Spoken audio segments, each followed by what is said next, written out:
अस्सलाम वालेकुम वरहमतुल्लाहि वबरकातुह। दोस्तों, ज़िल हज का महीना शुरू हो चुका है और पूरी दुनिया से हाजियों के लिए जो फ़्लाइट ऑपरेशन शुरू किया जाता है वो भी तकरीबन अपने इख्तितामी मराहिल को पहुंच चुका है, वो भी मुकम्मल हो चुका है।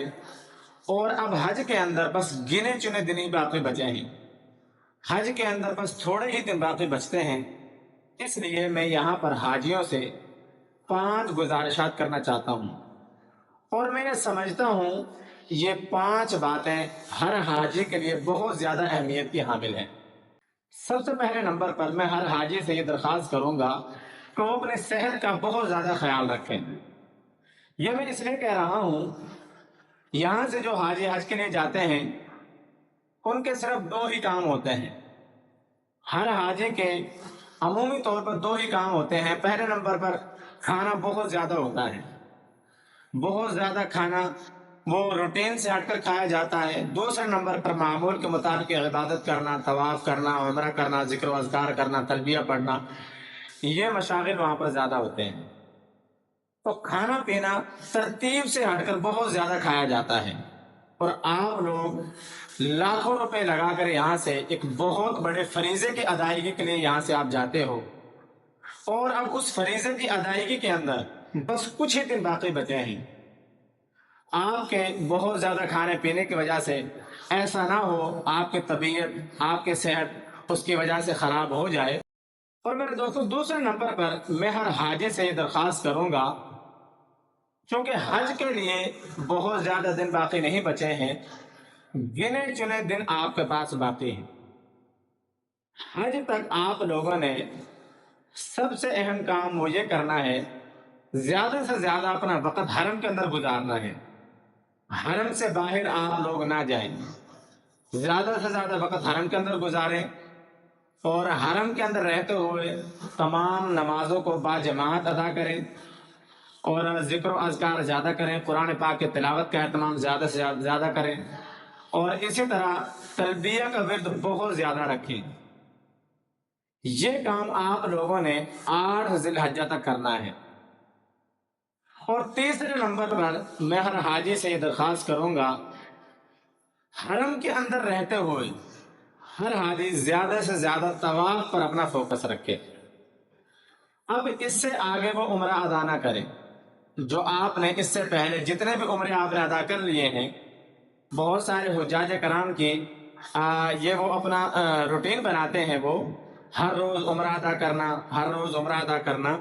ये बहुत अच्छी बात है, जब टाइम मिले उम्रा अदा करना चाहिए, क्योंकि अब हज के अय्याम बहुत ज़्यादा दूर नहीं हैं। इसलिए आप लोगों ने ज़्यादा उम्रा अदा करने पर आप लोगों ने अपना फोकस नहीं रखना, ज़्यादा आप लोगों ने तवाफ करने पर अपना फोकस रखना है। हरम के अंदर रहते हुए जितना हो सके 2 तवाफ कर लिए, 3 तवाफ कर लिए, 4 तवाफ कर लिए, जितना आसानी से हो सके उतने तवाफ करें, उम्रा अदा ना करें। और चौथे नंबर पर मैं हर हाजी से दरख्वास्त करूँगा कि 8 ज़िलहज से पहले पहले, क्योंकि 8 ज़िलहज को हर हाजी ने हज के लिए एहराम बांध कर मिना चले जाना है, उससे पहले पहले हर हाजी ने अपने कुर्बानी का बंदोबस्त करना है। अगर मुमकिन हो सके कुर्बान गाह जाएं, जहाँ पर कुर्बानी अदा की जाती है, कुर्बानी की जाती है, वहाँ पर आप लोग हज से पहले जाएं, मिना जाने से पहले वहाँ पर जाएं, वहाँ का चक्कर लगा कर आएँ, वहाँ पर देख कर आएँ किस तरह कुर्बानी के लिए पैसे जमा किए जाते हैं, किस तरह कुर्बानी की जाती है, तमाम चीज़ों को वहाँ पर विजिट करके आएँ। अगर मुमकिन हो सके तो खुद जाकर वहाँ पर कुर्बानी करें। और अगर हाजियों के लिए ये चीज़ मुमकिन ना हो, कुर्बान गाह जाना मुमकिन ना हो, इतना टाइम आप लोगों के पास ना हो, तो फिर किसी मोतमद आदमी को ढूंढें। ऐसा मोतमद आदमी जो वाकई तौर पर आप लोगों से पैसे वसूल करके आप लोगों की कुर्बानी अदा कर दे। वहाँ पर बहुत सारे लोग ऐसे होते हैं, अल्लाह माफ़ करे, यहाँ से हाजी लाखों रुपए लगाकर हज के लिए जाते हैं, वो लोग हाजियों से पैसे भी ले लेते हैं और कुर्बानी भी नहीं करते, या फिर ऐसा करते हैं कि एक कुर्बानी तमाम हाजियों की तरफ से कर देते हैं। وہاں پر اس معاملے کے اندر بہت زیادہ گڑبڑ کی جاتی ہے، اس لیے کسی معتمد آدمی کو ڈھونڈیں اور اس کو اپنا پیسہ جمع کروائیں اور وہ شخص آپ کی قربانی ادا کرے گا۔ تو مینا جانے سے پہلے 8 ذی الحج کو آپ لوگوں نے مینا جانا ہے۔ مینا جانے سے پہلے اپنی قربانی کا بندوبست ضرور کر لیں۔ 5ویں نمبر پر 8 ذی الحج کو آپ لوگوں نے مینا چلے جانا ہے۔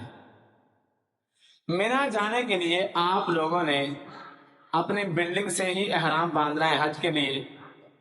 یہ میں ان لوگوں کے لیے کہہ رہا ہوں جن لوگوں نے حج تمتع کرنا ہے، اور پیچھے میں ساری تفصیل بتلا چکا ہوں۔ جن لوگوں نے حج تمتع کرنا ہے اور جن لوگوں نے حج قران کرنا ہے، چونکہ وہ لوگ پہلے سے ہی احرام کے اندر ہوں گے، تو ان لوگوں نے بھی 8 ذی الحج کو مینا چلے جانا ہے۔ تمام حاجیوں نے 8 ذی الحج کو مینا پہنچ جانا ہے۔ مینا جانے سے پہلے کچھ ضروری سامان میں نے آپ لوگوں کو حج کے مسائل کے اندر شروع کے اندر میں نے لکھوائے تھے۔ وہ ضروری سامان جس دن آپ لوگوں نے مینا کے لیے جانا ہے وہ سامان اپنے ساتھ ضرور لے کر جائیں۔ میں یہاں پر وہ سامان پھر دوہرا دیتا ہوں تاکہ آپ لوگوں کے لیے آسانی ہو جائے۔ سب سے پہلے نمبر پر 8 ذی الحج کو آپ لوگوں نے اپنے بلڈنگ سے حج کے لیے احرام باندھنا ہے۔ اس کے بعد آپ لوگوں نے اپنے ساتھ کم از کم 2 عدد اور احرام کے جوڑے اپنے ساتھ رکھنے ہیں۔ 2 عدد احرام کے جوڑے اپنے ساتھ رکھنے ہیں۔ یہ میں اس لیے کہہ رہا ہوں بسا اوقات احرام وہاں پر خراب ہو جاتا ہے، چونکہ 4-5 دن ہر حاجی نے احرام کے اندر وہاں پر گزارنے ہوتے ہیں، اور احرام خراب ہونے کی صورت کے اندر اگر آپ کے پاس اضافی احرام ہوگا تو آپ اس اضافی احرام کو پھر باندھ لو گے۔ تو کم از کم 2 عدد احرام اپنے ساتھ ضرور رکھنے ہیں۔ دوسرے نمبر پر ایک سلا ہوا سوٹ بھی آپ لوگوں نے اپنے پاس ضرور رکھنا ہے۔ اور تیسرے نمبر پر کم از کم 2 عدد ہوائی چپل ہر حاجی نے اپنے ساتھ رکھنی ہے۔ اگر عورتیں ہیں تو کم از کم 2 جوڑے وہ اپنے ساتھ جوتیوں کو اپنے پاس رکھیں وہ۔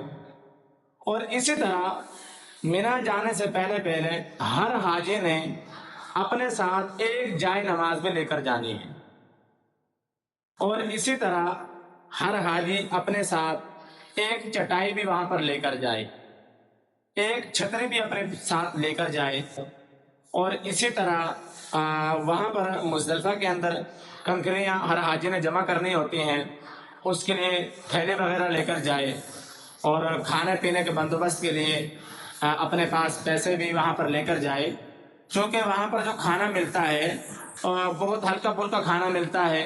ایسا کھانا ملتا ہے عمومی طور پر ہر حاجی کو وہ کھانا زیادہ پسند نہیں آتا، بس پیٹ بھرنے کا کام دیتا ہے، وہ کھانا ویسے پسند نہیں آتا۔ اگر آپ ضرورت محسوس کرتے ہو تو آپ باہر سے بھی کھانا کھا سکتے ہو۔ تو میرے دوستو، یہ 5 گزارشات تھی جو میں ضروری سمجھتا تھا ہر حاجی کو بتلاؤں، اور ہر حاجی کے لیے 5 گزارشات بہت اہمیت کے حامل ہیں۔ ہر حاجی اگر ان 5 باتوں پر عمل کر لیتا ہے حج پر جانے سے پہلے تو وہ خود بتلائے گا کہ یہ 5 باتیں ہر حاجی کے لیے کتنی اہمیت کی حامل ہیں۔ تو میرے دوستو، اس کے بعد بقیہ جو حج کے مسائل ہیں، مینا کے اندر آپ لوگوں نے کیا کرنا ہے، اس کے بعد 9 ذی الحج کو آپ لوگوں نے عرفات جانا ہے، اور اس کے بعد عرفات کے بعد آپ لوگوں نے مزدلفہ رات گزارنی ہے، اور پھر آگے کنکریاں مارنی ہے۔ یہ ساری چیزیں انشاءاللہ تفصیل کے ساتھ آنے والے ویڈیو کے اندر میں آپ لوگوں کو بتلاؤں گا۔ اللہ رب العزت